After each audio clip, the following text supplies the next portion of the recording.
الفيديو مش محتاج ان انا احط لك باك جراوند ولا حاجات بتتحرك ولا ان انا اجي احط لك لاي اوتس بتطلع ولا موشن جرافيك ولا الكلام من ده كله عشان تستمر.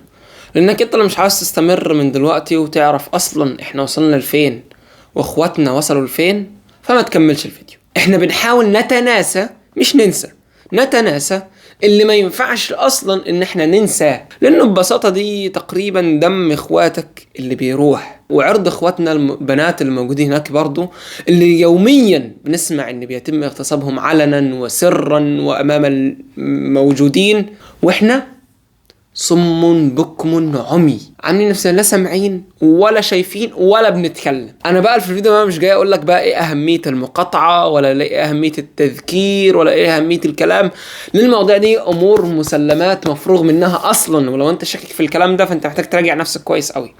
انا جاي افكرك ان كل دي امور واجبه عليك انت اللي لازم تعملها. خلي بالك هم مش محتاجين مساعدتك، اخواتنا في غزه والله العظيم ما محتاجين مساعدتك، واخواتنا في رفح والله العظيم ما محتاجين مساعدتك، واخواتنا في مخيمات نور شمس اللي دلوقتي عمالين نشوف المجازر اللي بتحصل فيها اليومين دول والله العظيم ما محتاجين مساعدتك. انت اللي محتاج مساعدتهم، وانت فعلا اللي محتاج انك تساعدهم وتحاول انك تقدم اي حاجة. ليه؟ عشان انت اصلا اللي تعرف تنجو بنفسك من عذاب يوم القيامة لما ربنا سبحانه وتعالى يسألك. ليه؟ عشان انت اصلا تلاقي اجابة لنفسك قدام ربنا سبحانه وتعالى لما يسألك. انا في الفيديو ده جاي اقول لك انك انت سواء كنت مين، من وزير لغفير، انت محتاج تعرف انت اللي محتاج تعمله. والقناة دي بما انها متوجهة للطلاب فانت قدامك كتير جدا تعمله على فكرة، من دعاء، من تذكير، من انك انت تتكلم، من انك انت تعرف اللي حواليك ايه اللي بيحصل، من انك انت اصلا تعرف ايه اللي بيحصل، من انك تتابع الاخبار، من انك تحاول توعي اخوانك. كل دي امور انت محتاج انك تعملها. هتقولي نتيجتها ايه عليهم؟ اقول لك انت اصلا مش محتاج انك تشوف نتيجتها ايه عليهم. ربنا سبحانه وتعالى مش هيقول لك انت ما حررتش الاقصى ليه، بس يسالك انت عملت ايه اللي كان في قدرتك تعمله وعملته، وايه اللي كان قدرتك تعمله وما عملتوش. اخونا محمد الكندري كان منزل فيديو رائع لوجوده في رفح لمدة 24 ساعة او لا تتجاوز ال 24 ساعة. هوريكم الفيديو. هذه الزنانة، هذه الطيارة اللي وظيفتها بس تدور استطلاعات وتسوي ازعاج ترعب الناس. امس يا جماعة كانت اول ليلة لي هني في غزة في رفح.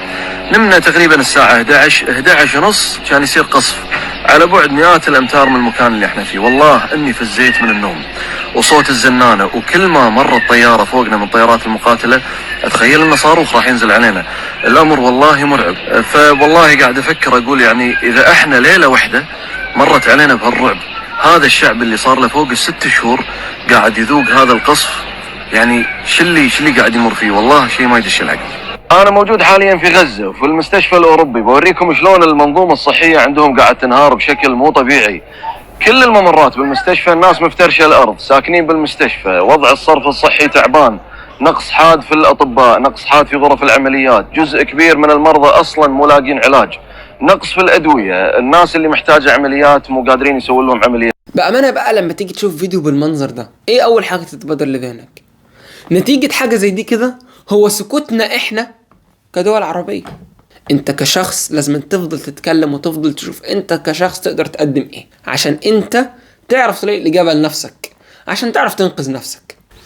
ربنا مش يسألك عن الباقيين عملوا ايه، ربنا يسألك انت عملت ايه. فما تجيش بقى حجتك ان طب والله ده ما دول ساكتين، طب والله ملكش دعوة. انت حارب في القضية دي كأنك اخر واحد واقف في الدنيا دي، لانك انت لما تشوف مناظر بالمناظر دي وتشوف مثلا ضرب بالمنظر ده اللي حصل في مخيم نور شمس، قصف قد ايه، والاف من بقى من الامور دي بقى كتير جدا، ولكن انا بوريك مثال.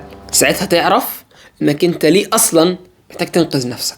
وبس كده، الموضوع محتاج منك انك انت اللي تتحرك، مش انك تقعد تسمع كتير. انا ممكن اقعد اكلمك بمئات الساعات، ولكن الموضوع في الاخر يعتمد انت هتعمل ايه. وبس كده، سلام.